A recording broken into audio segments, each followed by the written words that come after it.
Hello, mythology fans. Today we delve into the heart of ancient worship, exploring the gods who demanded the most unusual, the most bizarre, and the most profound of tributes. What secrets lie buried beneath these arcane rituals, and could they hold answers to questions we've yet to ask? From child sacrifices to feed the insatiable hunger of a god of fire, to warriors donning the flayed skins of their enemies to dance in bloody reverence, these are but a glimpse into the extraordinary demands of the gods. In the shadows of ancient history lies the tale of a ritual so peculiar, it echoes through the ages with whispers of dread and awe. This is the story of the flayed god, Totec, revered by the Aztecs as the deity of fertility, agriculture, and the seasons. But the devotion to Totec demanded more than mere prayers. It called for a tribute of flesh and blood. Each year, as winter's chill gave way to the warmth of spring, the Aztecs embarked on a ritual of renewal and rebirth, a ceremony that would horrify the uninitiated. Warriors captured in battle were chosen not just to be sacrificed, but to become vessels for the god himself. In a macabre dance of death, these prisoners were first adorned in the garb of Totec. Then, in a public spectacle, their hearts were offered to the heavens, but the ritual did not end with sacrifice. The fallen warriors were then carefully flayed, their skins removed in a single piece. These skins, still warm, were donned by priests who, for 20 days, walked the streets as living embodiments of the god. Why such a gruesome tribute?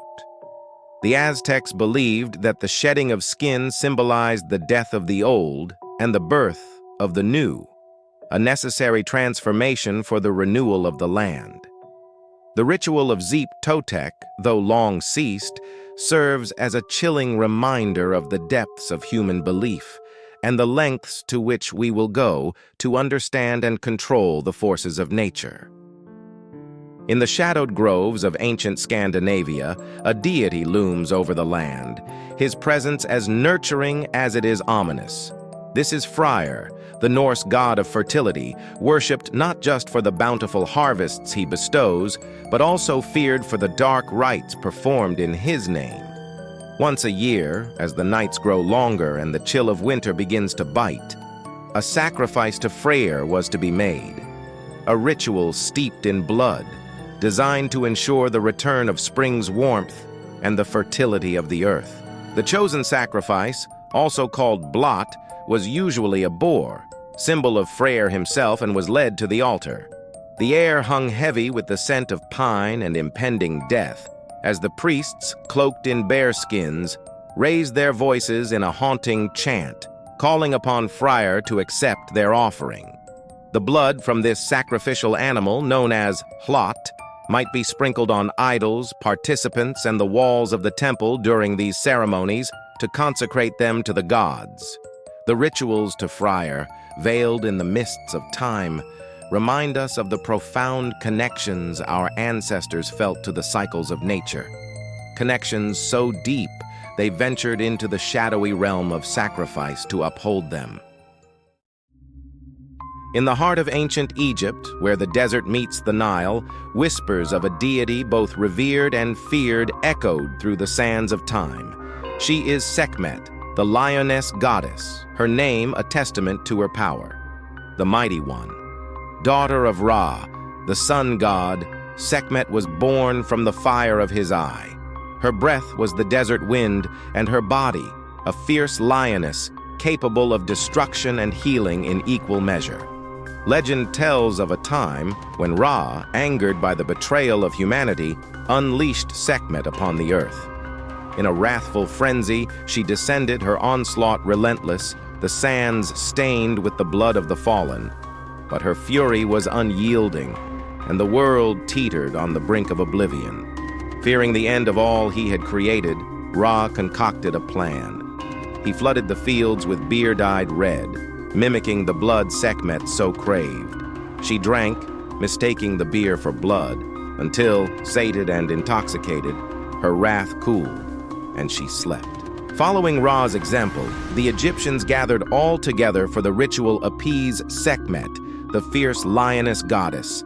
A sea of red beer floods the fields, a clever ruse to quench the goddess's thirst for blood and stave off her wrath. With chants that rise and fall like the mighty Nile, the Egyptians call upon Sekmet, offering her intoxication in place of destruction. This ritual ensured the land's rebirth and the people's survival under her protective gaze. As the night swallowed the last light of day for Near East civilizations like Canaanites or Phoenicians, the air around Moloch's towering effigy grew thick with anticipation and dread. He reigned with a hunger insatiable, a deity whose whispers demanded a tribute most grim. His visage, a towering colossus of bronze and fire, stood as a sentinel over those who sought his favor. The followers of Moloch, draped in the vestments of their faith, gathered in solemn assembly. With chants that rose above the crackling of flames, the priests of Moloch invoked the deity's presence, their voices a sinister melody that complemented the orchestra of the inferno before them. The air, thick with despair, carried the cries of the children who were cast into the roaring fire, a ghastly gift to appease the gods' insatiable appetite. And yet, this horrifying practice did not pass unnoticed by the eyes of history.